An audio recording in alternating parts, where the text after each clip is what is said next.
Hello and good day to you out there. In today's math tutorial, we want to find the value of n for which n permutation 3 divided by n combination 2 is 6. To start this, recall that permutation, say A permutation B, is defined by A factorial over A minus B factorial.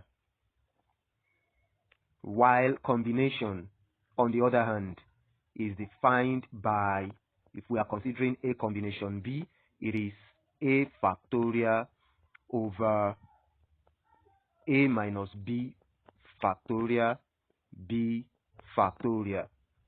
Therefore, for the equation in our ends, n permutation 3 can be written as n factorial over n minus 3 factorial, and that divided by n combination 2 written as n factorial over n minus 2 factorial times 2 factorial. Everything is equal to 6. Then the division sign is changed to multiplication by inverting the fraction that comes after it, thus giving us n factorial over n minus 3 factorial multiplying n minus 2 factorial, and 2 factorial is 2, so times 2 over n factorial, which is equal to 6. Here n factorial takes out n factorial, leaving us with 2 times n minus 2 factorial in the numerator, and the denominator is n minus 3 factorial, and on the right hand side we still have 6.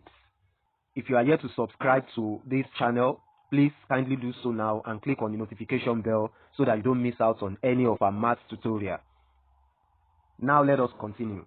We have in the numerator n minus 2 factorial and in the denominator n minus 3 factorial, which means that there's a way we can write n minus 2 factorial by taking 1 from it in order to have n minus 3 factorial that can cancel out the denominator. Thus, we have 2 times n minus 2 times n minus 3 factorial as we further expand n minus 2 factorial, and that's over n minus 3 factorial equals to 6 on the right hand side. At this point now, n minus 3 factorial can cancel out, and we have 2 multiplying n minus 2 to be equal to 6. Dividing both sides by 2 will leave us with n minus 2 equals to 3, and adding 2 to both sides, n is 5. We believe you enjoyed the tutorial. Leave us your comments in the comment box, and make sure you subscribe to this channel, share the video, and have a lovely day.